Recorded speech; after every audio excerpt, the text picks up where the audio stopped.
How do we select a location in our home for these Zoom calls where people are seeing the background and trying to read the titles on your books?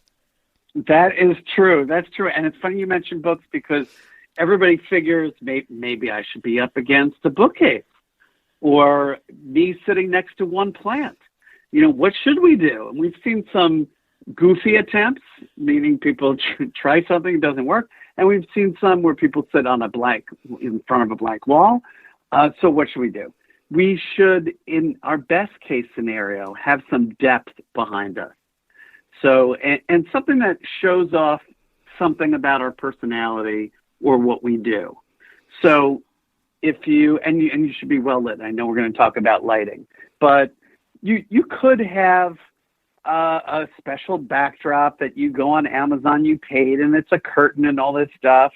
But my take is I'd rather see maybe a picture of your family, some items that represent something in your life, and some depth. So that means some space between you and the background.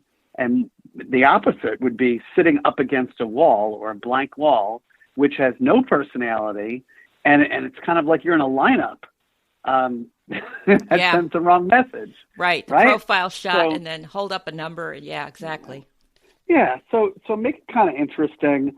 Behind me, since I'm a media guy, I have an on-air sign.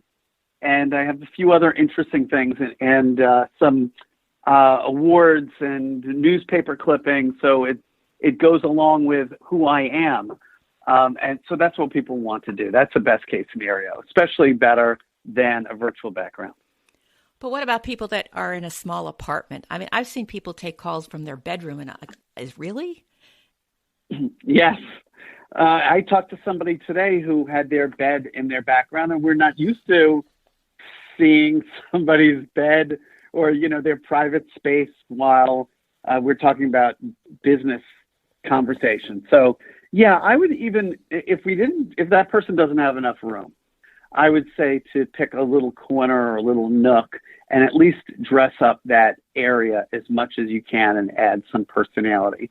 And, I mentioned that the virtual backgrounds aren't as great, but if you have no other choice, it's certainly a choice.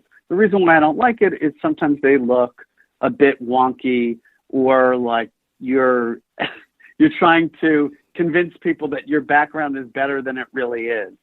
If I had a big mahogany bookcase behind me and I'm really sitting in front of a blank wall, it feels not truthful.